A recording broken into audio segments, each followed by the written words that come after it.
Welcome to KSK TV news. ముందుగా వార్తల్లోని వివరాలను చూద్దాం.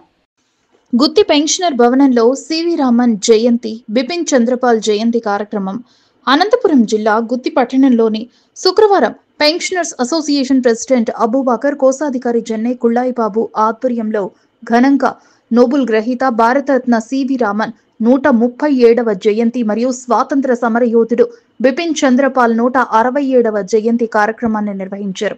ముందుగా సివి రామన్, బిపిన్ చంద్రపాల్ చిత్రపటాలకు కోశాధికారి జెన్నై కుళ్ళాయి బాబు పూలమాల వేసి నివాళులర్పించారు. వక్తలు మాట్లాడుతూ సివి రామన్ తమిళనాడులో జన్మించారు. ఈయన వ్యవసాయ కుటుంబానికి చెందినవారు.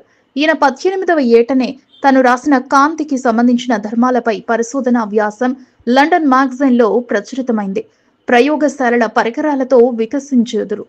నేను నా మాతృభూమిలో నిజమైన సైన్స్ నిర్మాణం చేయగలననుకున్నాను అంటూ చివరి వరకు భారతదేశంలో సైన్స్ అభివృద్ధికై పాటుపడ్డారు. మరియు బిపిన్ చంద్రపాల్ స్వాతంత్ర ఉద్యమంలో ప్రధాన పాత్రధారులైన లాలా లజపతి రాయ్, బాల గంగాధర్ తిలక్, లాల్ బాల్ పాల్ అని పిలిచేవారు. ఇతను బెంగాల్ విభజనకు వ్యతిరేకంగా పోరాడారు.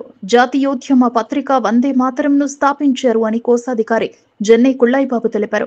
అలాగే వందే మాతరానికి 150 వసంతాలు పూర్తి చేసుకున్న సందర్భంగా పెన్షనర్స్ అందరూ వందే మాతరం గీతాన్ని ఆలపించారు.